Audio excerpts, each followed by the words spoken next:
Welcome back to the channel, man. It's TRVO Trillionaire Hustle. Help you build your financial muscle, man. Like, subscribe, comment down below, share this channel with your people, man. And let's get right into it, man. Some sad news came out today, man. Listen, Social Security announces that they'll be running out of money by the year 2034, 2035.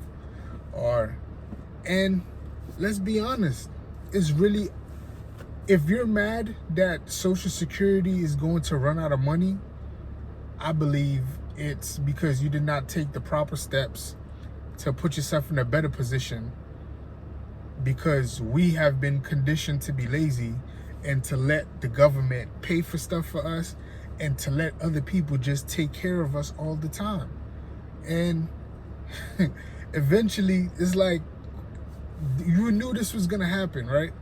Or if you didn't know, just for some insight on, it's like, I'm trying hard not to use certain words to explain it, but all right, we're gonna get into it. But check this out, right? So in 1978, right, Richard Nixon, president of the US at the time, took us off the gold standard. What does that mean? For every US dollar that was in circulation back in the day, right, for every US dollar that was back in circulation, there was a piece of gold that backed the dollar. Meaning for this $1, there's one piece of gold, whatever the amount of gold was that represent the dollar, right? Now, when you start printing money, the reason why we was on the gold standard, because gold is valuable, and we all have agreed as humans on earth that gold is we look at this as valuable, right? So now, when you start pumping money, printing money, basically, when you're printing money more than the gold you have, that devalues the money. It makes the money worth less because there's too much of it to not back enough of the gold that you have, right? And what also happens is, in 1978, again, I believe, Richard Nixon, I hope this video don't get banned because I keep saying his name, but he completely takes the US off the gold standard, meaning that he completely says there's no gold back in the US dollars anymore. We just the US, and we just got the money, and we just be printing money. Basically, that's not what he said, but I don't want to get too much into the details. That's basically what he said, though, right? Now, when you do that, at the time, US is probably one of the strongest countries in the world. We got the bravado, we got the charm. Nobody want to mess with us. We got the military, right? Eventually, you had to think that the other countries and the other people around the world, like, they're not gonna stay down forever. Nobody stays down forever. Even if they were behind you in certain things, they're eventually gonna work, and they're eventually gonna get to it, right? To get closer to you. And I don't want you to think this video going left. Just hear me out, right? They're eventually gonna catch up to your technology or catch up to your money or whatever. You can't always be the top dog forever. So now that when you take us off the gold standard, so basically since 78 or whatever, we've just been pumping money, printing money, and there's nothing backing the money. There's nothing backing the money, right? I mean, it's being devalued over years and over years. That's what inflation is, right? And every time inflation go up, that's because inflation is almost the amount of money, the amount less that the money's worth. That's what inflation is, basically. The amount less that the money's worth, right? So now we're in a situation where there's some countries around the world, guys, that does not take US currency. Like, you cannot go to that country and use US currency to buy something. They're gonna laugh at you. I know we live in this cocoon in the US and we think everything is sweet. We got it all figured out, everything gonna work out. But no, it's not sweet. Like, there's a whole rest of the world out here. Some people are suffering, people are mad, and you know what I mean? And one of the facts of this world is that when you go outside of you, listen, some people, the US dollar is not worth that much. They know it's not worth much. They don't accept it, and we keep devaluing the dollar. We've been playing a nice game of robbing Peter to play Paul, which brings me to this point. Like, the US has basically been in a, because of coronavirus or whatever you want to call it, for the past basically 2 years, we've been at a standstill economically, right? So now, because we've been at a standstill economically, and because we were robbing Peter to pay Paul, we was not saving the money, we was not investing the money how we supposed to. We were just getting money, cutting checks and spending it and blowing it, right? and we was as the U.S. we was basically living paycheck to paycheck. The U.S. is basically living paycheck to paycheck. So now 2 years of standstill economically, and we gotta print checks. So now we gotta go give people money, right? That's what stimulus is, right? We gave people money for not working. And for those of y'all who just took the money and blew it on nothing, basically. You took the money, you spent it, probably took the money, bought you a mask for $100, went to the club and blew the other $1,100. Wow, you had a great night, right? But you didn't invest that money, right? And I know it's a little crazy to look at things hindsight 2020, but hopefully this hindsight 2020, I'm looking at it now, prepares you for when something like this happens again. That's all the point of this video is. So now you either blew the money or spend it on something stupid that brought you no value, or then come back, or didn't bring you back any money, right? We just blew the money, we lost it. That's what most of the people did with the money, because their mentality, well, how to use money, right? So now we put all of this stimulus, which was like $1.8 trillion. Where did we get this $1.8 trillion for to keep giving people out money for not working, right? Where did this money magically appear? We magically printed the money, right? So now that you magically printed the money and you was already living paycheck to paycheck, now you've devalued the dollar so much and you've tapped into so much of the little resources, the little stash that you had, that now you know for sure we're gonna run out of money. And now they'll basically tell you this ahead of time, so when the day comes, you've already been mentally prepared for it, right?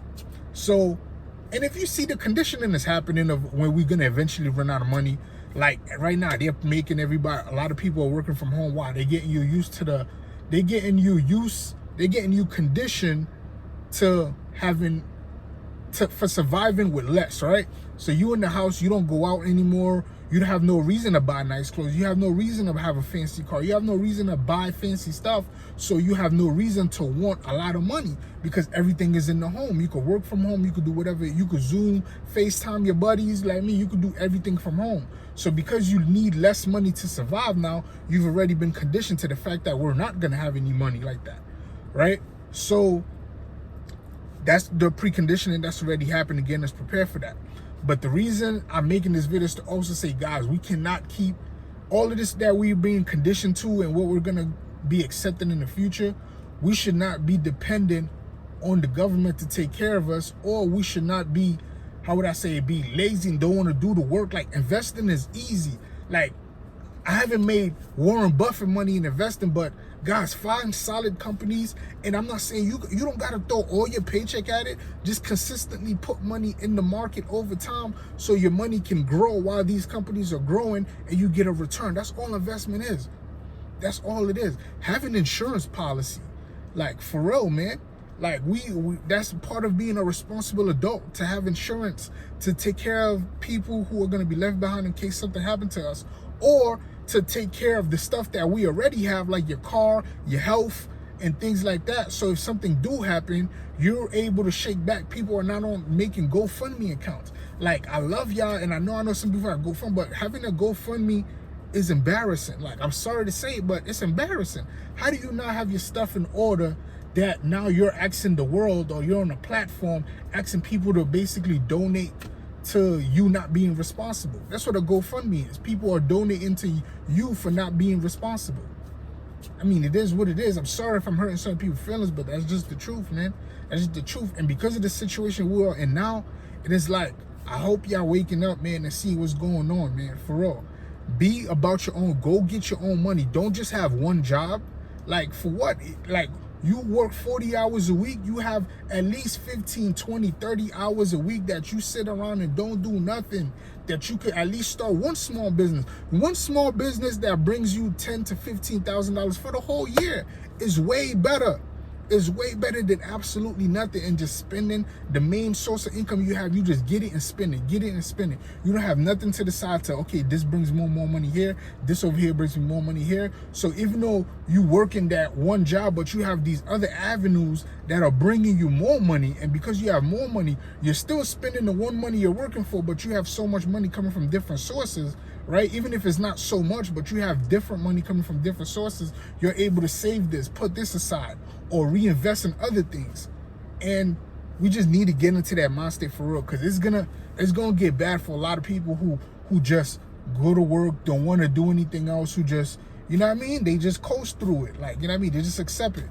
And it's sad, man. It's like for Social Security to say they're going to be running out of money. They're not going to be able to give people their Social Security benefits. Some people who've been working for 50, 60 years. Like, that is sad, man. For you to work 50, 60 years to donate to this donate to this fund, thinking, okay, when I retire, they're going to give me this check a month and I'm just going to survive off of that. And for them to tell you 15 years ahead now, like, nah, it's not going to happen, G. Yeah, all that money you was putting in there, yeah, we blew it. Like, yo, imagine you put your money somewhere, like even the big one, you put your money in the bank for 15 years, 20 years, and then one day you go to withdraw, they're like, yeah, we blew it. And they're just looking at you in your face like, yeah, we blew it. What you gonna do about it? You can't do nothing about it. But the only thing you could have did about it was prepare for this day to come and not trust anybody, not trust this one source of income. Make sure you got yourself covered in all bases. And then what I'm saying is not that it's easy to do, but at least try to do it. At least have two streams of income, 3 streams of income. And I understand that could be hard to manage with a family, with even your main job that you're doing. But at least 2 to 3, man, that's not hard. The amount of time we spend around watching bull crap on TV or spending time on the internet watching stupid stuff, bruh. Watching stupid stuff. And it's like, we could have spent that money, we could have spent that time in something productive that could have brought us more money, so we wouldn't be in a situation where we're literally running out of money and everybody just looking at each other like, oh yeah, we just don't have any more money. That's the US talking to us. Hey, we don't have any more money for you guys. I know we had the money, we were saving it, but we blew it. And we are just looking at each other like, so what we gonna do?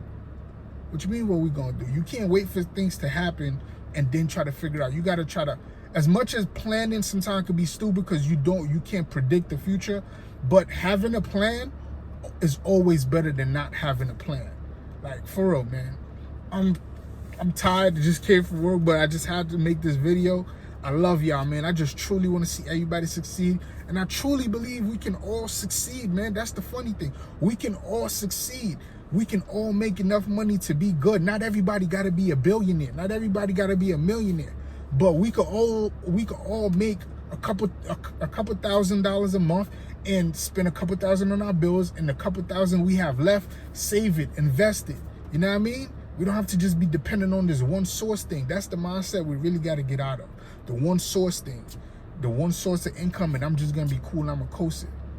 That's not good, man. I love y'all. I just want to see everybody succeed, man. Like, subscribe, comment down below. Share this channel with your people. Share this video with your people, man. I truly want to see us all succeed. I truly believe we could all succeed with an investment portfolio. I love y'all. Peace.